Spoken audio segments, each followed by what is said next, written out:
Last but not last, not even close to last, but one of the other things we need to talk about is enabling authentication. Again, this is very straightforward and very similar to our authentication discussion earlier. Notice we are in the security tab. Notice that we are going to look at our methods accepted. Now there's open authentication right there. Not a huge fan of open authentication. We've talked about this. So I would like you to look at is maybe shared authentication, network, EAP, even web authentication is better than open authentication. Remember, nothing much is taking place in open authentication. Server priority. So I can configure the user defaults or I can customize priorities on my environment. So what servers come first for EAP authentication? So I can have this set up already. I can say local. Remember those users I created? Local. I can set up a radius server outside. Our client authenticated key management. We can have key management, WPA pre-shared key. So PSK, that's an AES uh, for WPA2 right here. Cisco centralized key management. I can use this for roaming. So autonomous APs would have to be participating in what? Would have to be participating in the same wireless LAN on the same VLAN for this Cisco centralized key management to really work well. Okay, so key management, we have a mandatory configuration here, 11 watt configuration, association, and sequence query retry, excuse me, as query retry.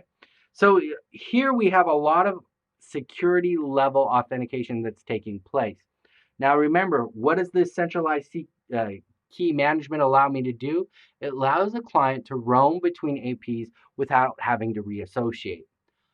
In an environment as small, it's something where you're going to configure APs manually, one to one.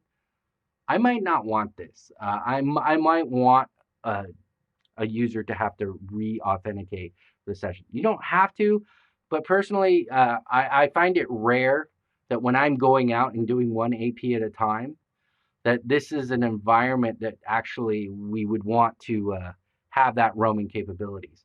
Usually, when I'm setting up an autonomous AP, it's for either a unique office situation where somebody needs connectivity to a specific VLAN. So I would do this authentication, and this wireless LAN I'm dealing with here would be tied to a VLAN that APs around it are not. And so a more secure location is basically what I'm speaking of, and there would be defined users for WPA. At least in my career, that's what I've seen. So I just wanted to share that with you guys. It's perfectly fine if you want to do autonomous. You just don't want to pay for the wireless LAN controller. I understand. You could set up central key management, have clients roam between 4 APs, and people would think you'd have a wireless LAN controller or something in the back just because that's that would make life a lot easier, and they're not exactly extremely expensive. You could get the 2504 for, I don't know, a couple hundred, I guess. So here, let's talk about our basic service set ID beacon settings. Multiple basic service set beacons we could set. Set SSID is guest mode. We can set our radio frequencies, so mode and infrastructure settings for AC. So all of these can be set for single basic service set IDs if we wanted to, or multiple basic service set IDs for this particular environment. Okay, so here we are still under SSID Manager. Going forward, our manual radio setup, again, I showed you earlier where we could actually do the 2.4 and 5 gigahertz different SSIDs broadcasting on each.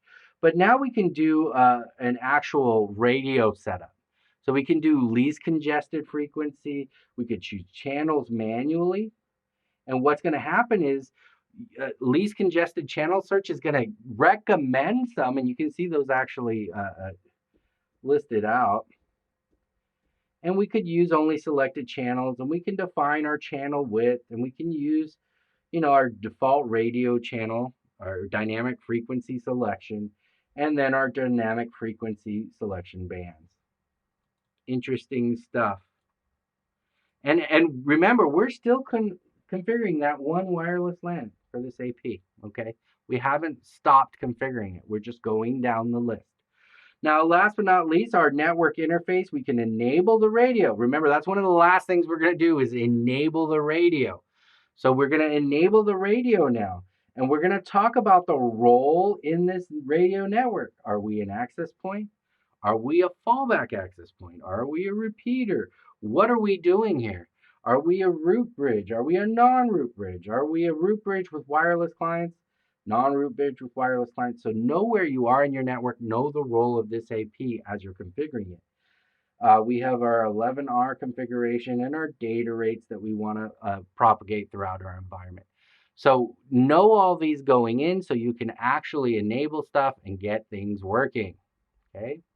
I hope nothing's blown you out of the water yet. Okay. This is all pretty much a review from things we've discussed earlier in our centralized AP management.